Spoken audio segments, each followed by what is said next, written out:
I guess my relationship with Brumos goes back to when I was a teenager.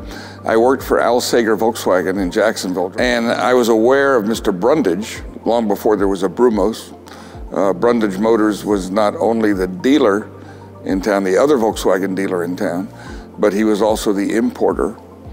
And they were selling Porsches out of the Volkswagen operation until I think 1962, when they formed Brumos. And the name Brumos, of course, was the telex code for Brundage Motors. They had to have a separate name from Brundage Motors, which was a Volkswagen dealership, so the name Brumos became Brumos Porsche. So my relationship goes back pre-1962. To have the Brumos collection in Jacksonville is a wonderful asset to the community. And my hope is that the interest grows within the community, that they recognize what they have here, because there are only a handful of museums, I'd say less than 4 in the whole country that are of this quality. Quality of the displays, quality of the cars. I think the building itself is unique. Ford Motor Company made cars here in Jacksonville. Henry Ford's idea was that automobiles were going to be assembled regionally. So he put in 16 regional plants. Jacksonville was one of them. The Ford plant in Jacksonville represents the only time a major automobile manufacturer actually manufactured cars in Florida. The building was designed by Albert and Julius Kahn for Henry Ford. And it was specifically designed in an architectural design that was brick and concrete and steel to avoid any fire risk. But Henry Ford built cars, Model Ts and Model As. The only reason why the Ford plant closed was the Depression, the Great Depression. At one time, they built 75,000 cars a year there. Strangely enough, a friend of mine, Tom Bungay, called me one afternoon and says, I found a Model T touring car here in Jacksonville. It's been here in Jacksonville, was built in Jacksonville, owned by a Jacksonville family. What do I do with it? I said, it really has to go to the Brumos collection. And most of the times it's sitting in the lobby along with the images of the Ford plant. But what this all ties down to is the vision that Dan Davis had to build the Brumos collection to resemble the original Ford plant. That's the Jacksonville tie. So architecturally, the collection's building is very, very similar to the old Ford Motor Company plant that's still on Talleyrand Avenue. When the collection was being made, they were looking for historical photographs, and many of them around here date back to the late 1800s, early 1900s. Of course, I wasn't alive then, but I started shooting races in 1959 as a teenager. So when they were doing the building here, they wanted to have some images from the Brumos days, the Hurley Haywood, Peter Gregg days.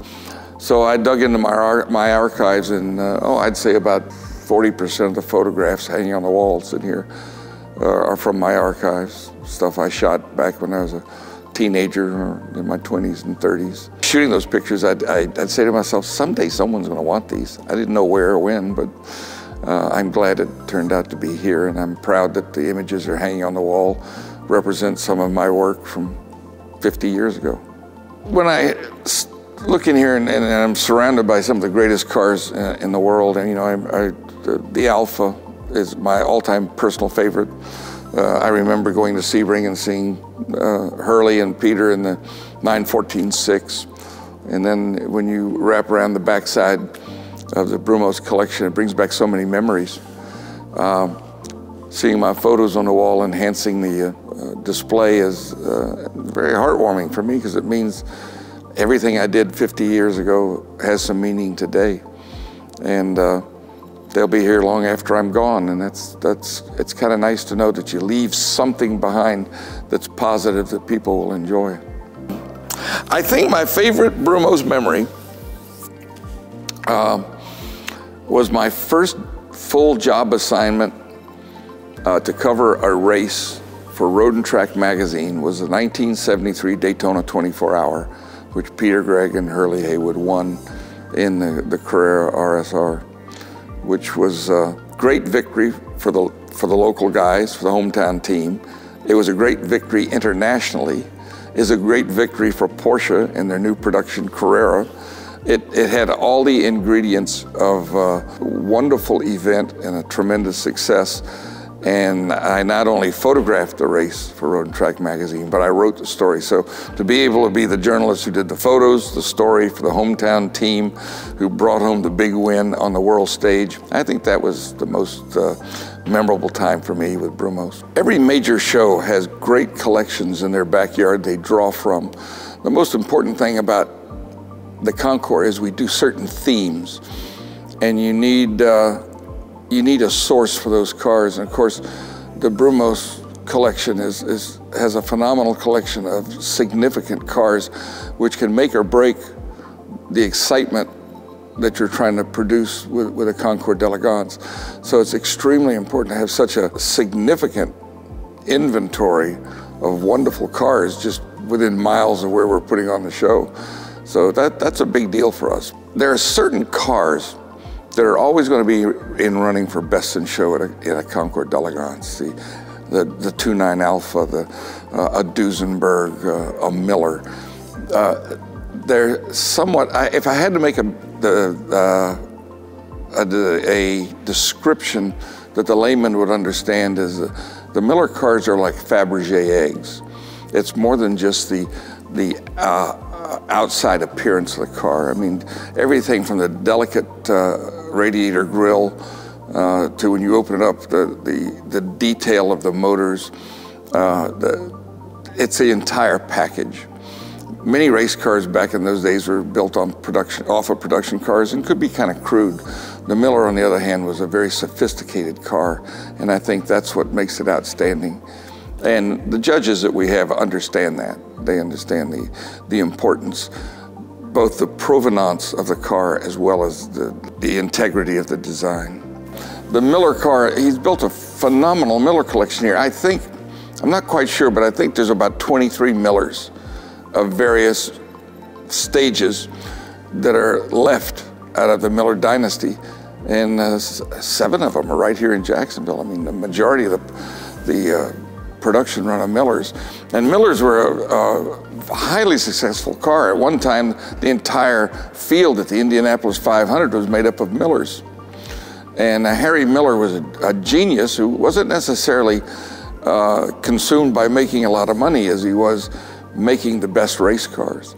And Millers were the best race cars. In fact, they influenced Bugatti's engine design. The Miller engine morphed into the Offenhauser engine. It had a lifespan of 70, 80 years. They were still winning races in Indianapolis with what was a Harry Miller design. So to have those cars here is very exciting. And this particular car is one of the most original of all the Millers. Our judging team is made up primarily of race drivers, designers, and automobile executives. For example, on the judging team, we'll have former vice presidents of designs. So they look at it with a designer's eye. Then we have the race drivers and the engineers on our judging team who look at it from a mechanical standpoint. If you took our entire judging team of 120 judges and before the show had them walk the field, 90% of them would pick a 29 Alpha as the one car that should win. 100% of them would say that if you ask them the question, if there's only one car you could have in life, one spectacular car, not an everyday driver, but something that you could savor and enjoy, I would say 100% of them would say a 29 Alpha by Touring. This is the epitome of we say pre-war sports cars, of any sports cars. If you look at the detail, the way they did the door hinges that are integrated into the trim on the side, you don't see them. The cut lines are tight. The car has a feline look. It looks like it's about to leap. It's absolutely the best.